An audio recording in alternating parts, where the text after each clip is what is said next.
Bonjour, j'ai le plaisir de vous présenter le corrigé du croquis de géographie intitulé L'organisation du territoire de la Nouvelle-Calédonie. Alors commençons par cliquer sur la petite main qui nous invite avec son doigt. Voilà, nous avons là un premier écran qui vous présente un nomographe, c'est le minigraphe. Il s'agit d'un nomographe qui a été spécialement conçu pour les schémas et les croquis de géographie. Il est 100% français, de la conception aux petites mains qui vous l'envoient.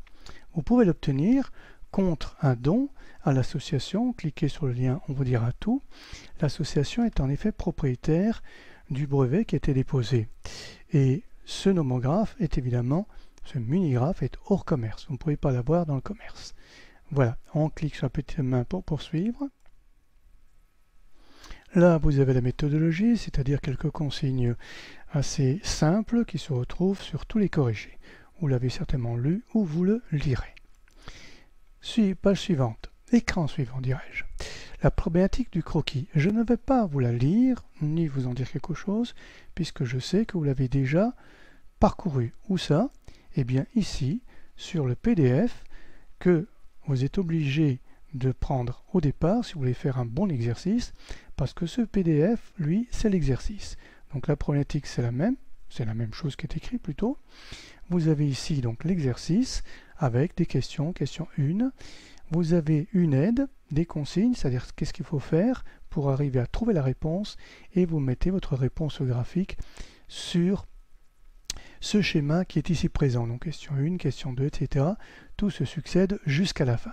Vous l'avez fait. Si vous ne l'avez pas fait, je vous y invite, parce que voir un corrigé sans avoir vu l'exercice, c'est un peu la triche.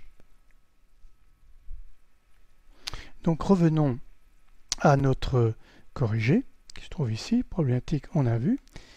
On clique sur le petit doigt et voilà l'écran de la correction.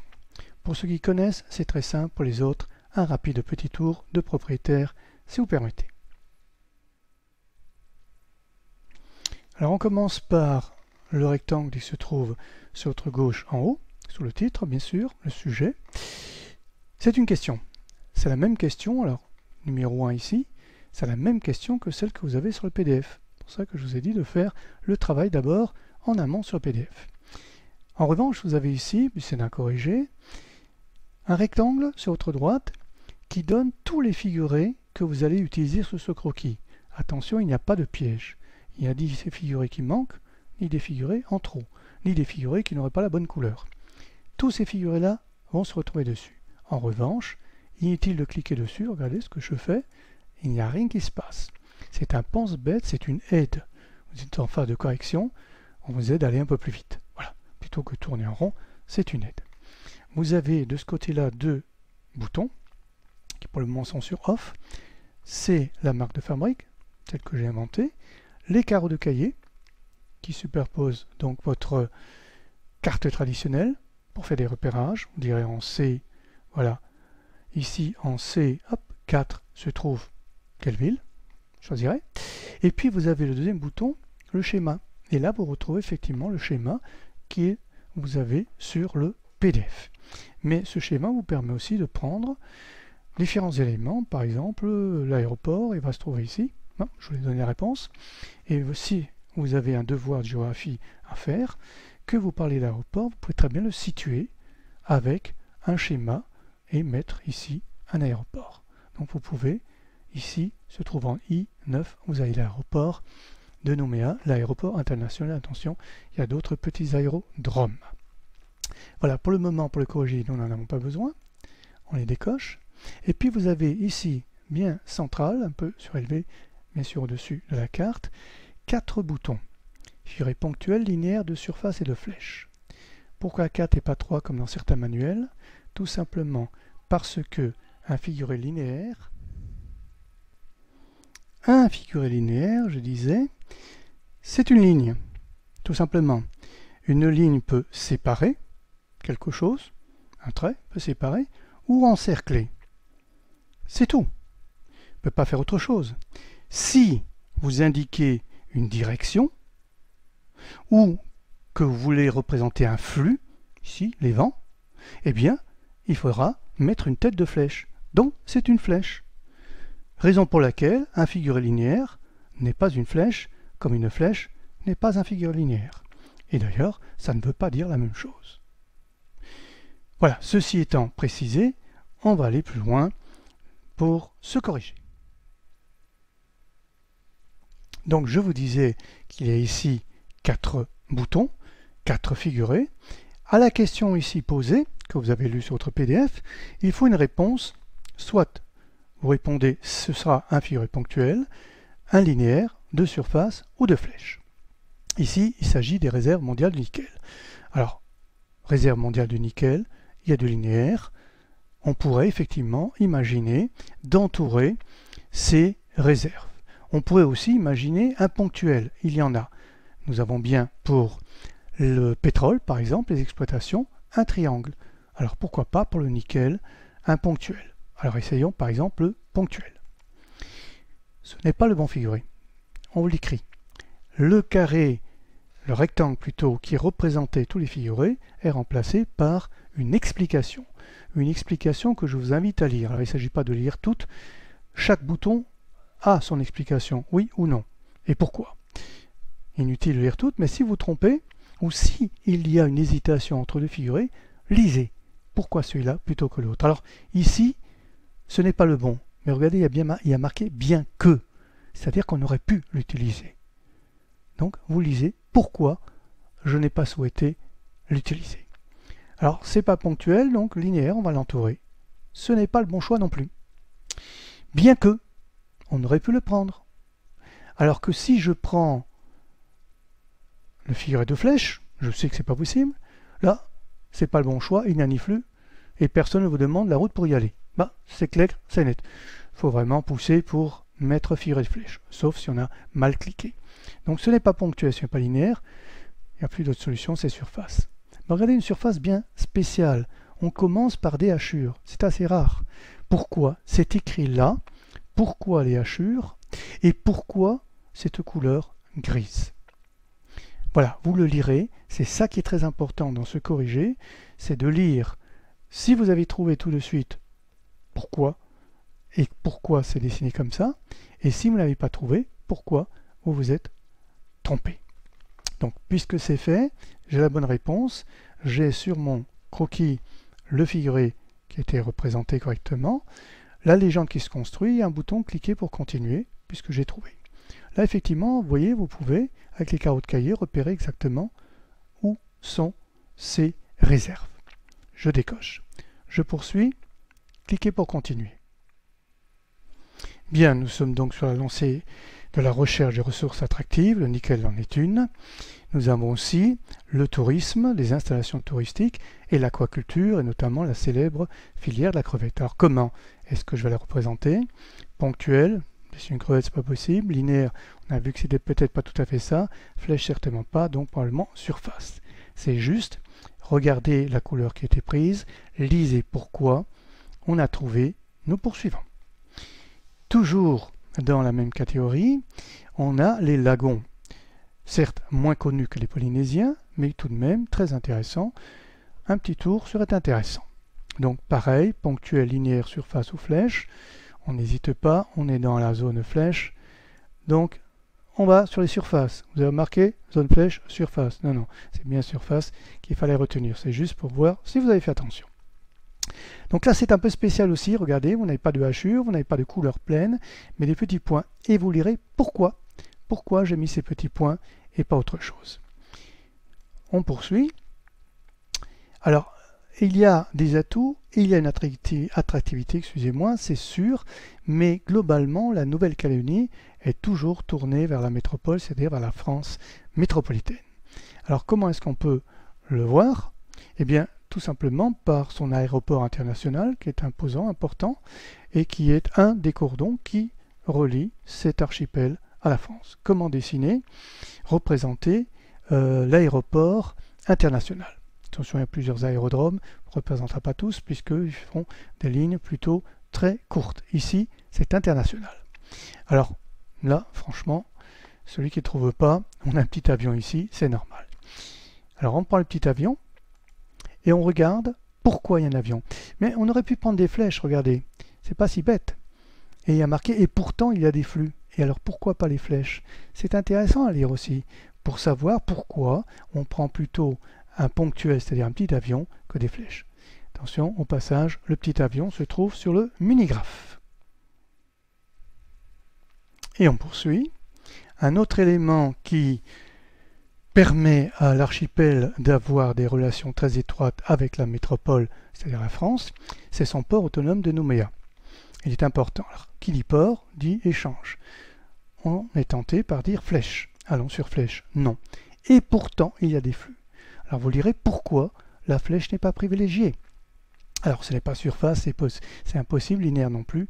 Allons sur ponctuel. C'est ponctuel, regardez, mais vous avez un cercle et une flèche. Et c'est bien expliqué pourquoi la flèche ici n'est pas une flèche, mais le tout représente un figuré ponctuel. C'est tout simplement, je lève un peu le voile, c'est parce qu'on a besoin de localiser le port. Il est ici. Alors que les simples flèches, le port aurait pu être là, là, là ou là. On dirait on aurait pu partir. C'est pas précis. Il faut ici un cercle pour matérialiser le port et la flèche pour montrer qu'il y a des échanges. On a trouvé, on poursuit. Vous lirez quand même le rectangle. Tout est bien expliqué. Mais au-delà de cet aéroport et de ce grand port, la France finalement polarise ce territoire ultramarin, c'est normal, c'est la métropole et c'est donc un archipel lointain. Alors comment est-ce qu'on peut représenter cette polarisation? Alors normalement, polariser, ça veut dire c'est un ensemble, donc on mettrait comme ça, voilà, on mettrait un linéaire autour de l'archipel et de la France. Donc linéaire. On y va. Linéaire. Excusez-moi, mauvais bouton, voilà, linéaire. Le linéaire, non. Et pourtant. Alors pourquoi pas? Alors je vais lever le petit voile aussi, parce que tout simplement la France ne figure pas sur votre croquis. C'est inutile de la dessiner ici, on ne l'a pas demandé. D'ailleurs, le jour d'un examen, on vous donnera un fond de carte, il n'y aura pas de France dessus. Donc mettre un linéaire autour de ça, ça n'a pas de sens, ça veut dire que c'est isolé. Donc, surface, certainement pas. Ponctuel, je l'ai fait par erreur en cliquant tout à l'heure. Vous avez vu que c'est pas ça non plus, donc ce sera flèche. Et c'est une flèche bien bizarre. Regardez, elle englobe bien sûr l'archipel, mais elle indique que ça va vers là. Le nord, évidemment, la France est au nord. Il y a deux têtes de flèches, et là, une représentation très particulière, c'est bien expliqué ici. C'est une espèce de filet de pêcheur. Vous les lirez, c'est très intéressant. Ça n'a pas été fait par hasard, ni le pointillé, ni la couleur, ni les deux têtes de flèches. Lisez bien, c'est important. On poursuit. Nous cliquons. On poursuit et on arrive au thème 3. Vous l'avez vu sur la problématique. L'espace de la Nouvelle-Calédonie est un espace fragmenté. Alors on le voit tout de suite si on prend en compte les axes terrestres, les routes tout simplement. Les routes bien sûr principales. Alors comment dessiner des routes principales? Surface, on ne va pas rigoler, flèche de toute façon il n'y en a plus. Ponctuel, c'est pas possible, donc il restera linéaire, ce qui est à peu près le plus malin. Linéaire, oui, donc petite explication, pourquoi? Parce que sur toutes les cartes routières, les routes sont représentées par des lignes, donc figurées linéaires. On ne va pas discuter plus loin, d'ailleurs c'est très court. On poursuit. On remarque aussi cette fragmentation de l'espace parce qu'on a une concentration urbaine, une hyperconcentration urbaine sur cet archipel, c'est le Grand Nouméa. Alors comment est-ce que vous allez représenter cette hyperconcentration urbaine? Surface, flèche, linéaire, on laisse tomber, il n'y en a plus. Surface ou ponctuel? Au choix. Bon, comme on a quand même des villes ici, on va prendre ponctuel. Alors regardez bien, c'est très particulier, c'est le Grand Nouméa, malgré cela, et c'est bien expliqué, toutes les villes qui constituent le Grand Nouméa, c'est-à-dire elles sont au nombre de 4, sont représentées. C'est très important pour bien montrer la fragmentation. Vous verrez tout à l'heure. Et bien sûr aussi la couleur, expliquer pourquoi cette couleur et pas une autre. On poursuit. Il y a bien sûr ce Grand Nouméa, puisqu'on parle de fragmentation. Il y a aussi un rééquilibrage qui a été souhaité, qui a été tenté par ce qu'on appelle le VKP. 3 villes qui sont plus au nord, qui devraient équilibrer, ou qui devraient équilibrer notamment la hiérarchie urbaine. Alors, pas la peine de discuter, nous étions sur du ponctuel, certainement ce sera du ponctuel aussi. Notez cependant que bien sûr les villes sont plus petites, c'est normal parce que les habitants il y en a moins, mais aussi la couleur n'est pas la même. Vous lirez pourquoi et vous aurez tout compris. Et on continue. Et bien sûr, hormis donc le Grand Nouméa et le VKP, il y a d'autres ensembles urbains, des tout petits, des petites villes, que j'appelle des petites villes secondaires, qui est intéressant de placer aussi pour montrer qu'il y a quand même d'autres lieux habités que ces deux espaces. Alors, comment est-ce qu'on dessine ces villes dites secondaires? On ne va pas discuter non plus, c'est ponctuel, les villes, c'est la même chose. En revanche, regardez, d'abord, toujours un cercle proportionnel, utilisez le mini-graphe, les cercles sont déjà dessus, mais la couleur n'est pas la même. Vous avez bien ici un dégradé, plus foncé, un peu moins et un peu moins encore. C'est expliqué ici pourquoi. Donc on poursuit. Les paysages, maintenant, la végétation en gros, eh bien, participe aussi à cette fragmentation. Nous avons ici un découpage en bandes longitudinales. On commence par celle de la côte ouest où s'étendent des plaines agricoles. Alors comment est-ce que vous avez dessiné ça? Là, on ne va pas discuter longtemps non plus, puisque le pense-bête ici va vous aider. Ça, c'est utilisé, tout le ponctuel est utilisé, les flèches aussi. Il ne reste plus que sur. Donc, pour cette côte ouest, ce sera probablement figuré de surface. C'est juste. Alors, regardez bien la couleur. Vous verrez pourquoi ce vert-là et pas un autre. On poursuit, bien entendu. À l'opposé, c'est-à-dire à l'est ici, on rencontre un autre paysage où domine la culture vivrière et le tourisme. Comment est-ce que vous allez représenter cette partie-là de l'archipel? Il n'y a plus rien, vous le savez, figuré de surface, on épile. Un jaune, pas très vif, pas trop effacé non plus. Vous lirez pourquoi. On poursuit. Entre les deux, vous avez une chaîne montagneuse où l'on note de fortes contraintes et qui est relativement peu peuplée. Vous avez pu le voir avec le cartoflash prof SDLV. Alors là aussi, pas de grand secret, forcément surface. Voilà, c'est toujours un vert, mais il est un peu différent. Regardez pourquoi et regardez comment tenir son crayon de couleur pour pouvoir l'obtenir. On poursuit et on a fini. Et voilà votre croquis. Clair, net, précis. Merci. Jusqu'à le prochain croquis. Au revoir.